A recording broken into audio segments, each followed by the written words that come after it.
House Resolution 858 provides for consideration of H.R. 3590, the Halt tax increases in the Middle Class and Seniors Act, and the Restoring Access to Medication Act.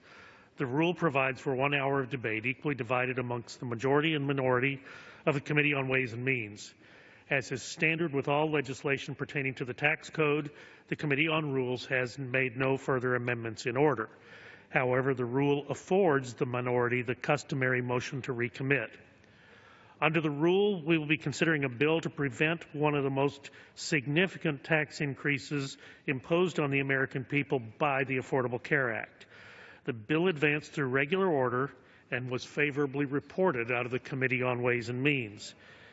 H.R. 3590, the Halt tax increases on the middle class and seniors, amends the Internal Revenue Code of 1986 to repeal the increase in the income threshold used in determining the deduction for medical care. The increase was created by the Affordable Care Act and is another example of how the law is hurtful to average Americans. Our nation's seniors should not bear the burden of paying for the Affordable Care Act. H.R. 3590 is common sense policy that will provide relief to American families while promoting consumer-driven health care.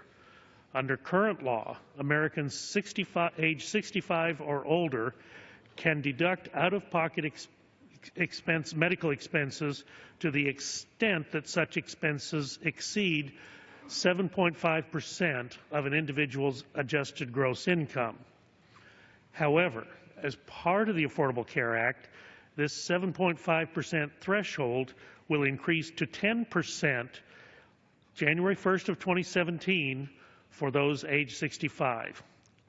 H.R. 3590 would restore the pre-Affordable Care Act threshold of 7.5% for all Americans and is a meaningful step towards easing the burden of rising medical expenses in communities across the country. This will provide broad-based tax relief to middle and low-income families as they continue to struggle in difficult economic times. The administration raised the AGI threshold from 7.5% to 10% to help pay for the Affordable Care Act's price tag. The result of this policy is an almost $33 billion tax increase over the next decade that will be shouldered by the middle class and senior citizens. According to Americans for Tax Reform, over 10 million families used this tax provision in 2012, with an average of $8,500 in medical expenses claimed, and more than half the families that used that provision made less than $50,000 a year.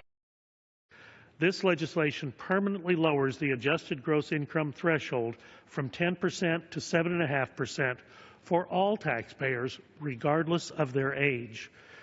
We are reminded daily of the shortcomings of the Affordable Care Act, the double-digit health insurance premium increases, less consumer choice as insurers abandon the exchanges, and increasingly narrow networks across the country. Due to the rising burden for families and out-of-pocket costs, the average deductible for an employer-sponsored health plan surged nearly 9% in 2015 to now more than $1,000. Beginning in 2017, the President's health law will increase the tax burden on seniors, and this is a cost many will struggle to bear. This increase will have disproportionate impact on seniors who are more likely to take advantage of this deduction. According to the National Center for Policy Analysis, the average senior spends over $4,800 a year on medical expenses, twice as much as the average non-elderly adult.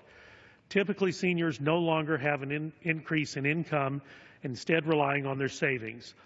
Congress must take steps to strengthen our citizens' ability to save their hard-earned dollars, not constrain it. What is most egregious about the timing of the tax increase hidden within the thousands of pages of the Affordable Care Act is the cynical nature of its placements.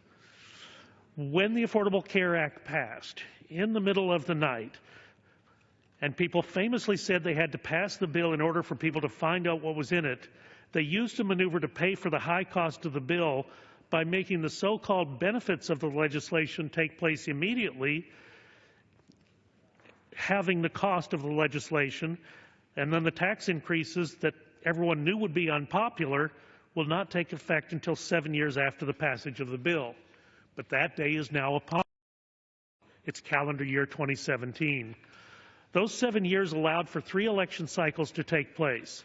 Democrats in the House and Senate, and certainly the Democrat in the White House, knew that they could not withstand an election after the American people discovered all of the new taxes hidden in the Affordable Care Act. So they wrote a bill in a way that ensured that they could get through their re-elections, especially the presidential election in 2012, without having to defend significant tax increases. For Democrats in the House, it didn't work, and the American people rose up, and after the 2010 election, Republicans resumed the majority of the House less than a year after the Affordable Care Act's passage. But the President and Democratic senators were able to avoid having to defend tax increases that they supported, since those increases had not gone into effect. Well, now the full cost of these tax increases is about to bear down on American families. And families across the country see how much more of their income is going to be taken out of their paychecks and given to bureaucrats in Washington. The anger will be as palpable this year as it was in 2010.